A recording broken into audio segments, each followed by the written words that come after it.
Welcome to the Psych Central Show, where each episode presents an in-depth look at issues from the field of psychology and mental health, with host Gabe Howard and co-host Vincent M. Wales. Hello, everyone, and welcome to this week's episode of the Psych Central Show podcast. My name is Gabe Howard, and with me, as always, is Vincent M. Wales.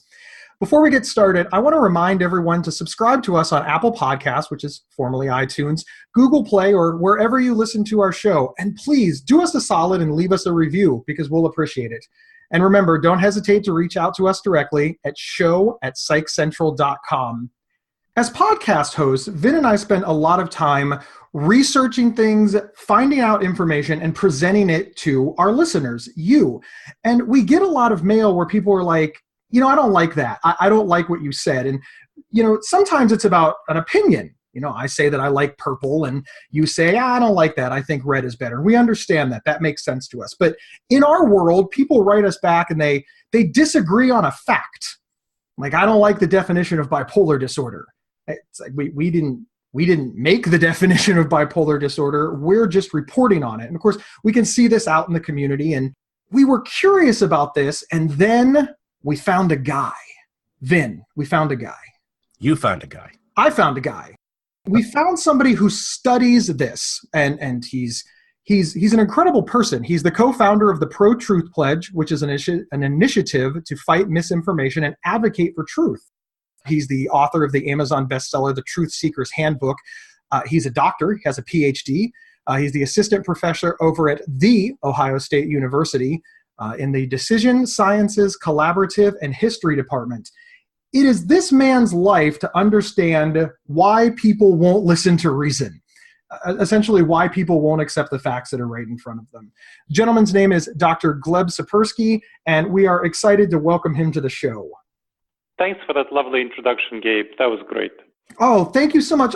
We really want people to understand that you're not just sitting around wondering. Like that's what Vin and I do. We're just sitting around wondering why people won't accept facts. I mean, that's basically all we're doing. But you studied it. You took a scientific approach and you started a group, and you have a lot of information to share to us. So the first question that we want to fire right off the bat, just get it right out of the way, is why won't people accept facts? I mean, your listeners are well familiar with psychology. This is a Psych Central podcast after all.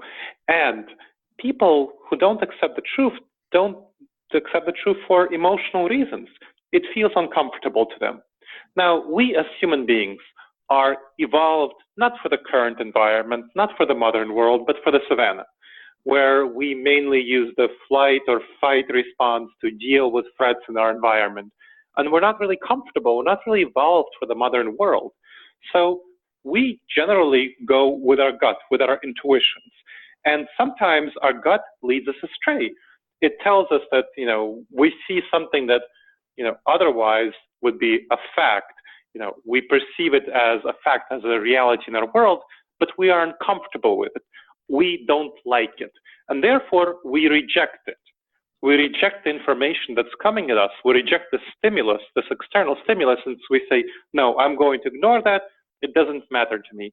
And that's a psychological error that researchers call the confirmation bias, where we tend to look for information and interpret information in ways that conforms to our current beliefs, to our gut intuitions, to our gut reactions, as opposed to what's really out there, as opposed to the actual truths of reality.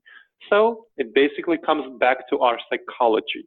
We don't accept facts because they don't feel comfortable and convenient to us, and we can commit the confirmation bias when we don't accept these facts.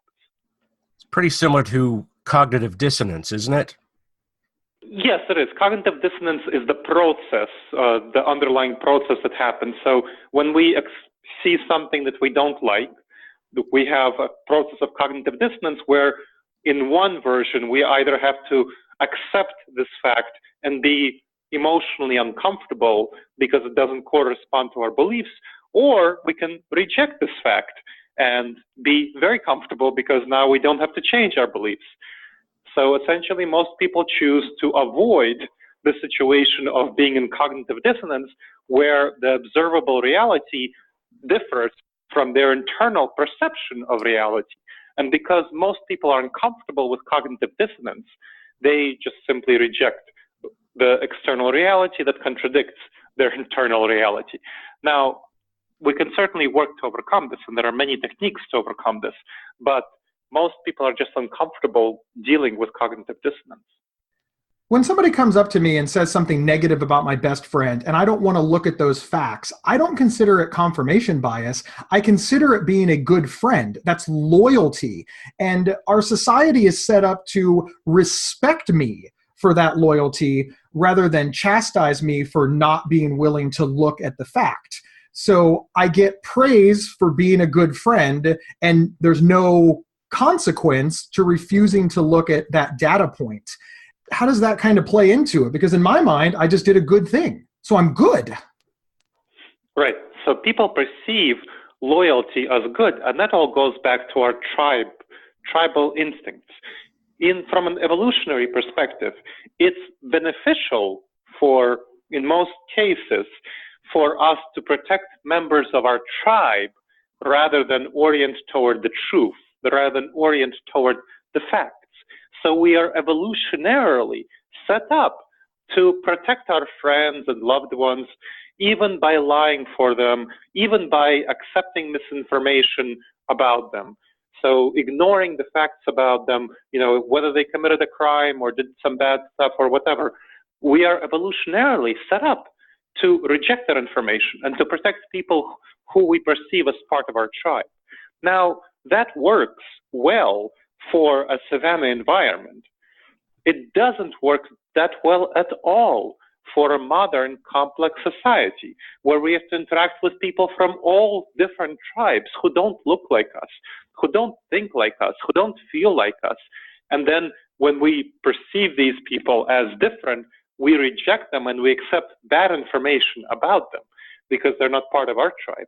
And for people who we perceive as part of our tribe, whether this tribe is, part of our workforce or, our people who are our race or our gender, whatever we perceive as affiliations with our tribe, that is what we perceive to get.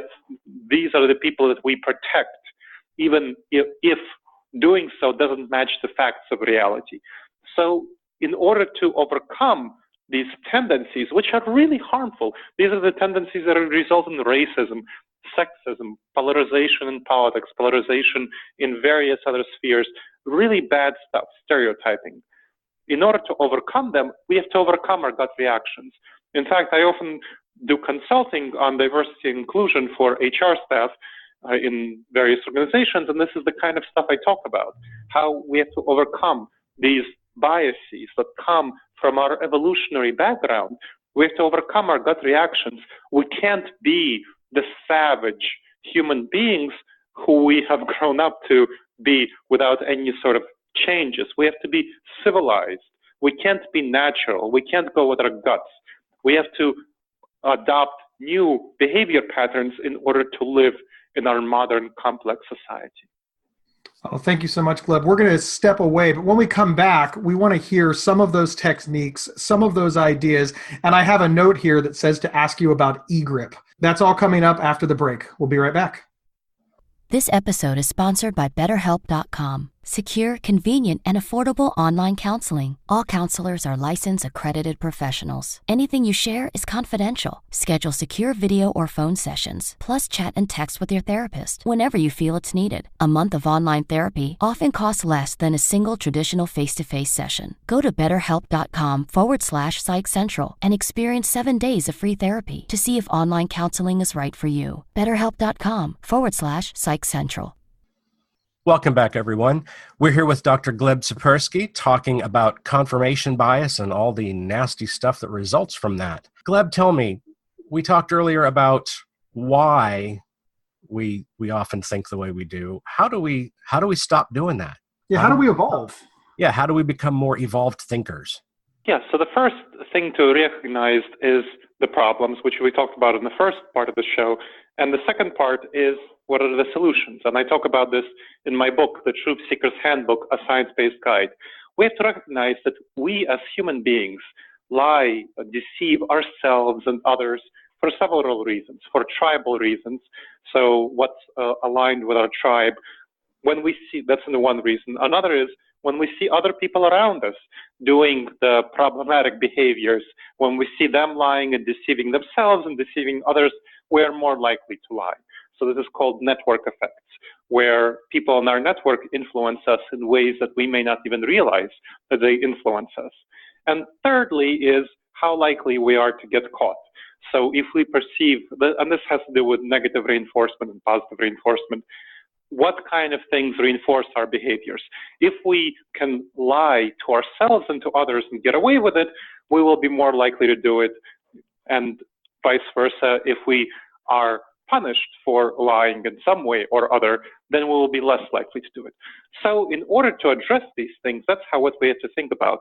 And in order to help us as human beings, both ourselves as individuals and ourselves as a community and ourselves within a broader society, to have a greater orientation toward the truth, that's the motivation for me to create the Pro-Truth Pledge at protruthpledge.org. And that is something that I've been working on with other experts in behavioral science who are concerned with the great amount of misinformation and incivility in our public discourse. And I'm not talking about simply about politics, but business, journalism, and so on. So a lot of misinformation, a lot of incivility. How do we deal with this? And that is the purpose of the Pro-Truth Pledge, which outlines 12 simple behaviors that we as human beings can follow.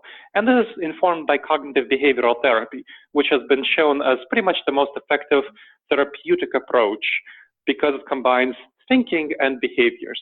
So the Pro-Truth Pledge involves the kind of behaviors that we as human beings can follow in order to make sure that we are being honest with ourselves, and we are being honest with others, and we are being honest in our community.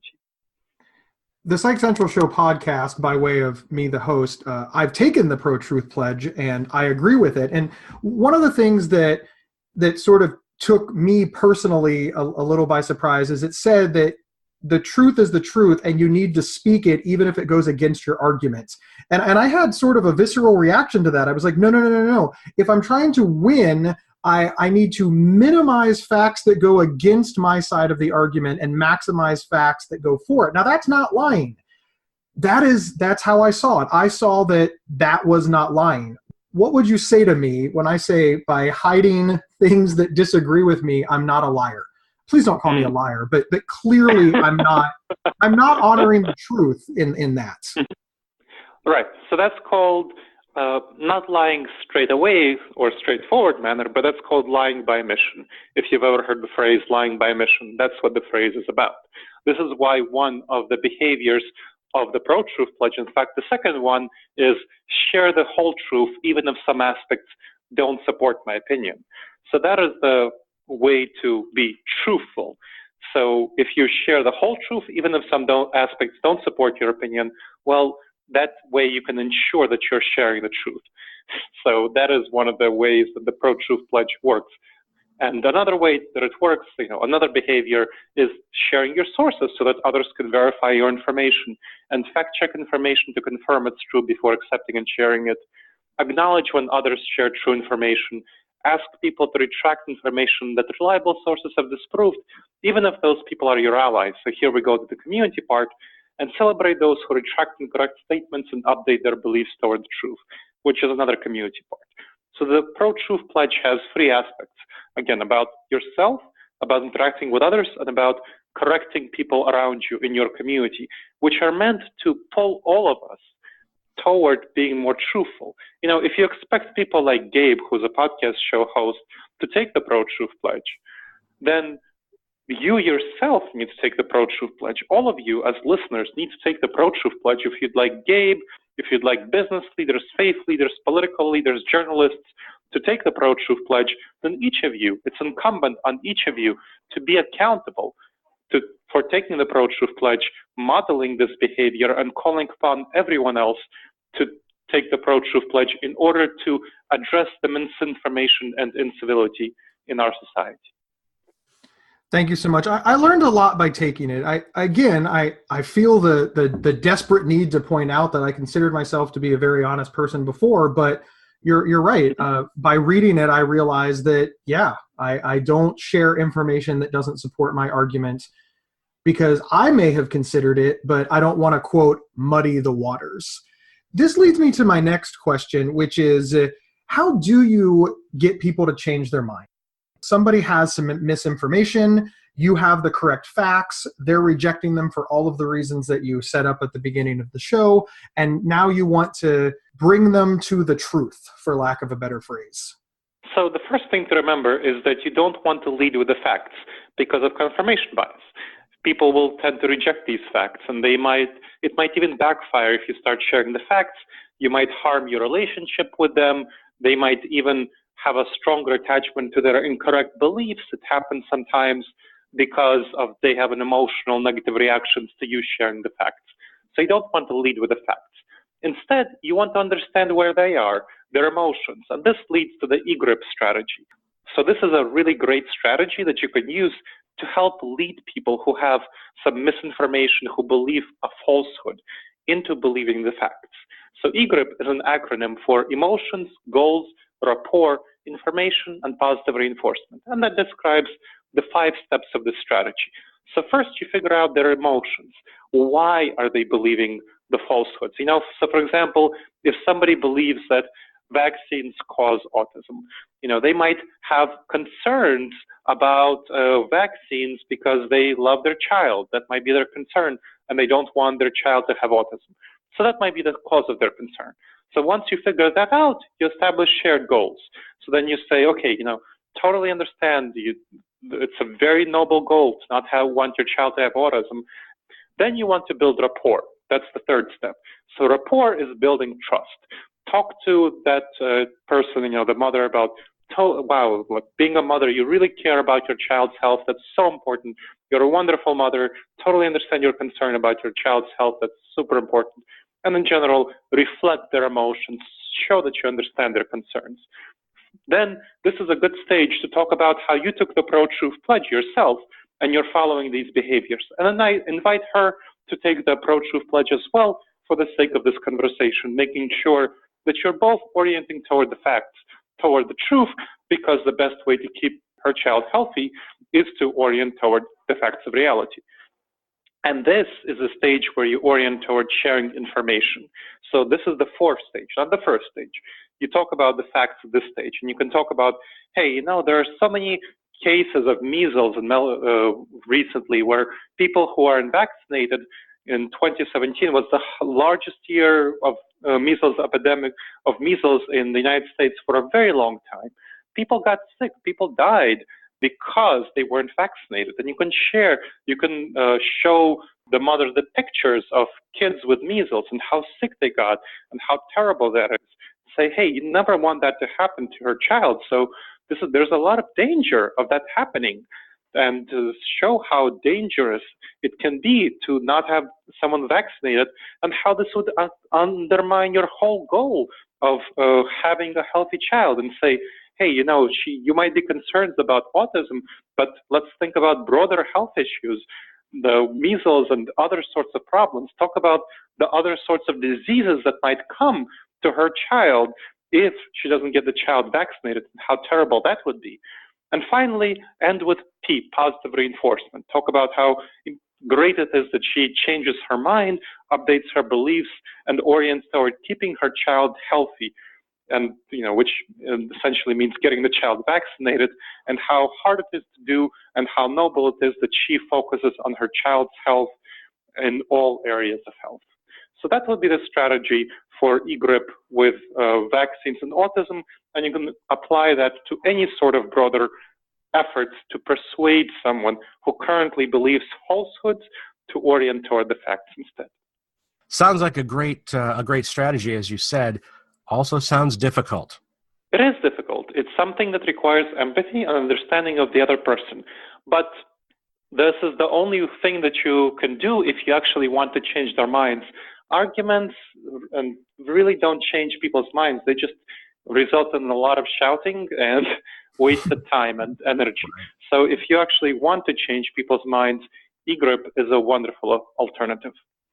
I can speak to this as a mental health advocate. I haven't used the EGRIP strategy because I just heard of it recently, but I learned a long time ago that when somebody disagrees with me, if I just start, yelling at them or disagreeing with them or arguing with them or minimizing their opinion or viewpoint or worldview, it didn't cause them to all of a sudden jump to my side. It caused them to dig in their heels and refuse to bend at all, because now it was about their personality versus my personality. And that was just an argument. Whereas if I said, that's not how I see it, and then I listened to how they saw it, and then we found some common ground things to agree on, all of a sudden they felt like if they changed their opinion and agreed with me, it wasn't a case of Gabe winning or a case of them being bullied or a case of them losing face to their public, but of them evolving.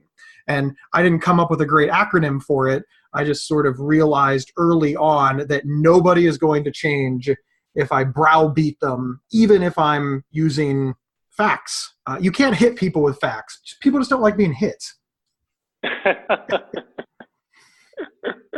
Gleb, thank you so much for being on our show. We're pretty much out of time. Do you have any final words to leave our viewers with? All of your links will be available in the show notes. We highly encourage people to check out Dr. Tsipursky's work. It is incredible, and you'll learn a lot. It's really neat. So again, any last words, and then we'll go ahead and scoot on out of here. Yes, I would recommend and call on everyone to remember to not go with their gut, to not be savage, and to orient toward being civilized and intentional, and orient toward the truth and the facts. To check out the Pro-Truth Pledge at protruthpledge.org, and my book about this subject, The Truth Seeker's Handbook, a science-based guide, which is available on Amazon. And I hope all of you join me in being more truthful. Thank you so much. Thanks, everyone, for tuning in. And remember, you can get 1 week of free, convenient, affordable, private online counseling anytime, anywhere by visiting betterhelp.com/Psych Central. And we will see you next week. Thank you for listening to the Psych Central Show. Please rate, review, and subscribe on iTunes or wherever you found this podcast. We encourage you to share our show on social media and with friends and family. Previous episodes can be found at psychcentral.com/show.